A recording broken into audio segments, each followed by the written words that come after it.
성도 여러분, 안녕하셨습니까? 하나님의 귀하신 은혜가 이 시간 모든 분들과 함께 하시길 간절히 축원합니다. 만나의 아침 새벽 기도를 기도로 시작하겠습니다. 하늘에 계시는 사랑이 많으신 아버지 하나님께서 언제나 주님의 귀한 자녀들을 돌보시고 살피시는 그 귀하신 은혜를 인하여 이 아침 다시 한번 주님께 영광과 찬양을 돌립니다. 아버지 하나님, 저희에게 베푸신 생명의 능력을 다시 한번 깊이 소유하는 주님의 귀한 자녀들이 되게 하여 주시옵소서. 저희들이 영적으로 육적으로 사는 그 모든 것이 주님께서 베풀어 주신 은혜입니다. 오늘 그 은혜를 풍족히 누리게 하여 주시고 다시 한번 세상을 살 때에 하나님께서 허락하신 능력의 삶으로 살 수 있도록 주여 도와주시옵소서. 주께서 진리의 영이신 성령님을 저희들에게 보내셔서 충만케 하여 주실 줄을 믿고 감사드리며 우리 주님 예수님의 이름으로 간절히 기도드리옵나이다. 아멘. 오늘은 잠언 20장 1절로 10절까지 있는 말씀입니다. 잠언의 말씀 함께 보시게 되길 바랍니다. 잠언 20장 1절입니다. 포도주는 거만케 하는 것이요 독주는 떠들게 하는 것이라. 무릇 이에 미혹되는 자들에게는 지혜가 없느니라. 왕의 진노는 사자의 부르짖음 같으니 그를 노하게 하는 것은 자기의 생명을 해하는 것이니라. 다툼을 멀리하는 것이 사람에게 영광이오늘 미련한 자마다 다툼을 일으키느니라. 게으른 자는 가을에 밭 갈지 아니하나니 그러므로 거둘 때에는 구걸할지라도 얻지 못하리라.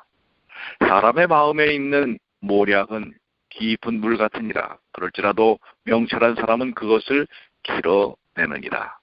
많은 사람은 각기 자기의 인자함을 자랑하나니 충성된 자를 누가 만날 수 있으리야.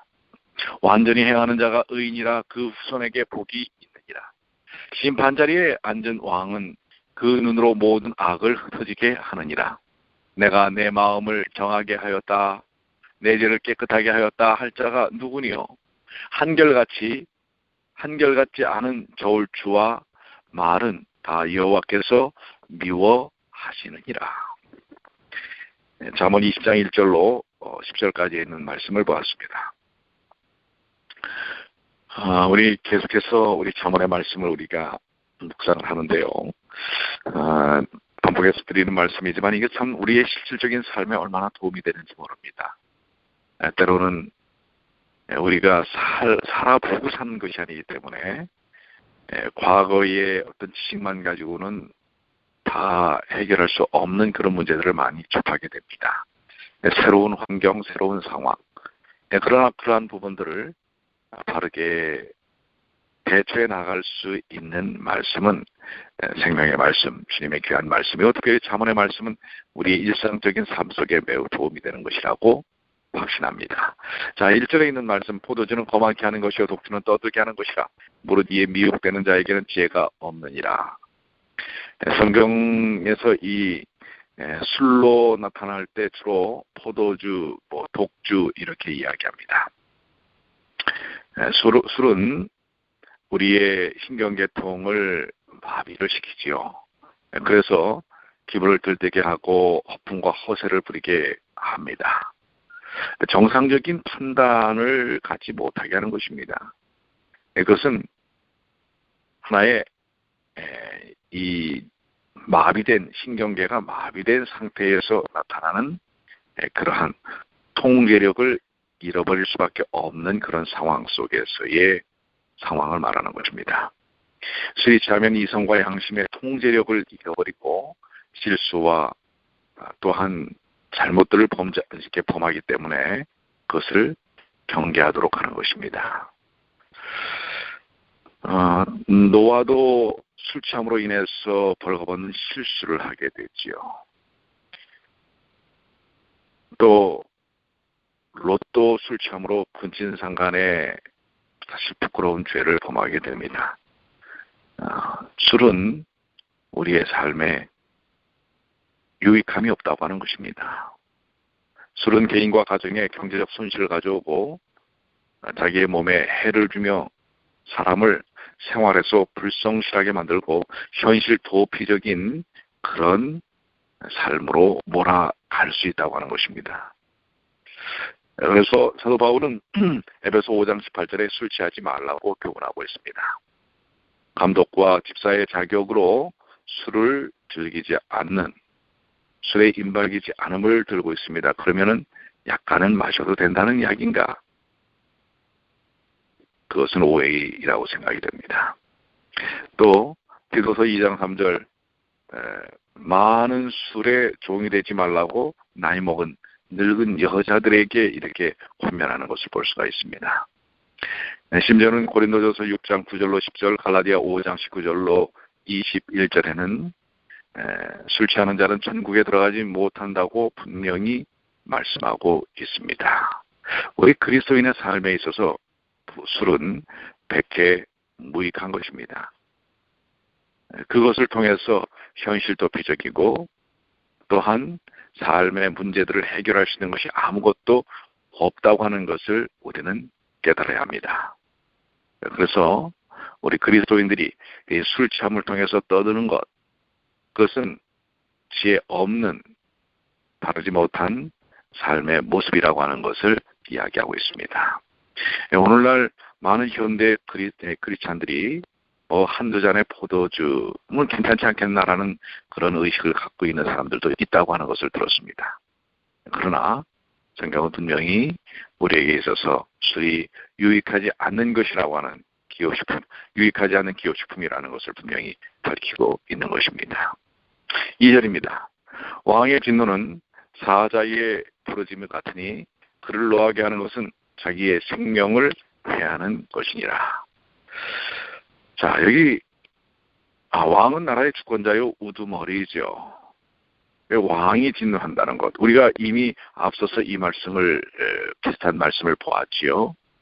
그것은 사자의 부르짐 같다. 오히려 그래서 어떤 우리의 삶에 영향을 미칠 수 있는 권한을 가진 사람들을 노하게 하는 것은 지혜롭지 못하다고 하는 것입니다. 우리 많은 현대 그리스도인들이 사회 속에서 관계를 형성하고 있습니다. 특별히 직장의 상사와의 관계를 우리가 유지할 수 있습니다.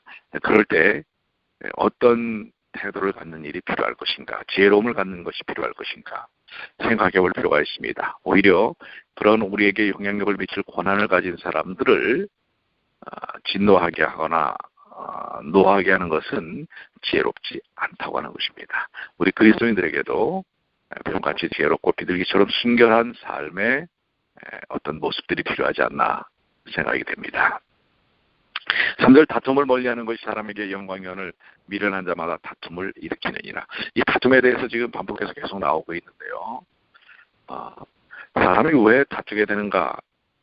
앞에 우리 말씀 속에서도 지적을 한 것처럼 그것은 교만 때문에 다툽니다. 잠언 13장 10절, 교만에서는 다툼만 일어날 뿐이니라. 또 사람은 욕심 때문에 돈이나 명예나 권세나 육신적 그러한 욕구에 대한 욕심 때문에 다투게 된다고 하는 것입니다.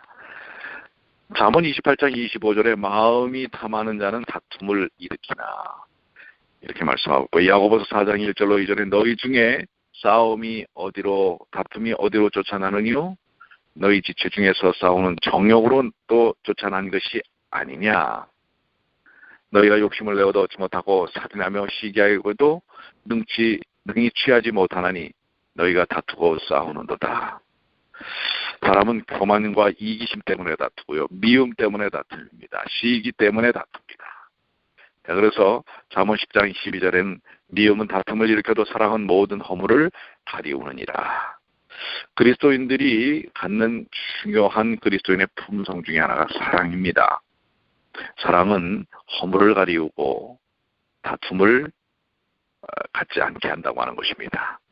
혹시 오늘 우리의 인간관계 속에서 뭔가 자꾸 부딪히고 다툼이 있다고 한다면 그것은 바로 내 마음에, 내 안에 있는 이기심과 교만과 욕망이 그것을 불러일으킨다고 하는 것입니다. 나만 옳다라는 생각을 우리는 버려야 합니다.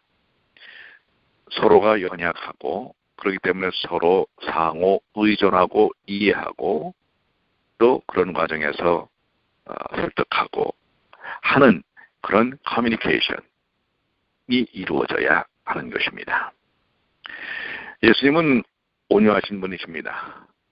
마태복음 11장 29절에 나는 마음이 온유하고 겸손하니 나의 멍에를 메고 배우라 라고 말씀하고 있습니다. 우리 그리스도인에게서 정말 배워야 할 덕목은 온유함입니다. 시기, 질투, 다툼이 아니라 온유함이라고 하는 것입니다. 말을 한마디 하더라도 뼈가 있는 말을 해서는 안 됩니다. 상대방을 후비파는 상처가 되는 말들을 해서는 안 될 것입니다. 어떤 분들은 그런 분들이 있어요. 말만 하면 상대방을 상당히 이렇게 부담스럽게 하고 불안케 하고 마음 상하게 하는 그런 분들이 있을 수 있습니다. 되게 그런 패턴의 말을 보면 자신을 높이거나 자기 중심적인 사고를 가진 입장에서 이야기할 때 그렇습니다. 상대방에 대한 리스펙트, 존경심을 갖지 않고 존중함을 갖지 않고 대할 때 바로 상대방에게 상처를 줄 수 있다고 하는 사실입니다. 내가 옳게 생각하는 것이 있다 할지라도 상대방에게 그것이 전달되는 과정에서 상대방의 인격을 해치게 된다면 그것은 온당한 그리스도인의 모습이 아니라고 하는 것을 우리는 기억해야 할 것입니다. 그래서 디모데후서 2장 24절에 마땅히 주의 종은 다투지 아니하고 모든 사람을 대하여 온유하며 가르치기를 잘하며 참으며 라고 했습니다. 오늘 이 말씀이 여러분과 저에게 귀한 도움이 되시게 되길 바랍니다. 4절 게으른 자는 가을에 밭 갈지 아니하나니 더불어 거둘 때에는 구걸할지라도 얻지 못하리라. 여기 가을에라는 말은 가을이 지난 후라는 뜻인데요. 유대 땅에는 가을에 씨를 뿌리기 때문에 적합한 이른 비가 내리고 그런 후에 밭을 갈고 씨를 뿌린다고 하는 것입니다. 밭을 가는 것은 바로 소출을 위하여 기본적으로 이제 파종하기 위해서 필요한 것입니다. 계절이 우리랑 조금 다르기 때문에 우리의 계절 봄에 우리는 이제 밭을 갈고 씨를 뿌리지만은요, 이런 부분에 대해서 이해가 있으시길 바라고요. 바로 밭을 갈지 아니하고 거둘 때에 거둘 것이 없는 것입니다. 배짱이와 같은 삶이라고 하는 것이죠. 그렇기 때문에 우리는 노동하고 노력하고 우리가 마땅히 해야 할 일들을 해야 할 때 해야 하는 것입니다. 성실함이 필요한 것입니다. 땀 흘려 일하는 삶의 모습이 하나님께서 우리에게 원하시는 것입니다. 5절 사람의 마음에 있는 모략은 깊은 물 같으니라. 그럴지라도 명철한 사람은 그것을 길러내느니라. 여기 모략이라는 말은 계획이라는 뜻이죠. 사람이 무슨 일을 하든지 계획을 세우고 합니다. 지혜로운 사람은 계획을 잘 세워 일을 성취시킵니다. 잠언 11장 14절 이미 우리가 읽은 말씀 중에 도략이 없으면 백성이 망하여도 모사가 많으면 평안을 누르니라. 잠언 15장 20절 의논이 없으면 경영이 파하고 모사가 많으면 경영이 파하니라. 앞으로 이제 우리가 보게 될 잠언 20장 18절에 무릇 경영은 의논함으로 성취하나니 모략을 베풀고 전쟁할지니라.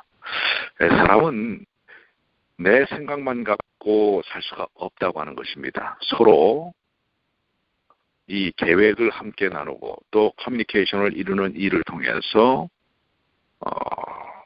그 일들을 이루어내는데요. 그래서 사람의 마음속에 있는 이러한 계획은 깊은 물과 같으니라.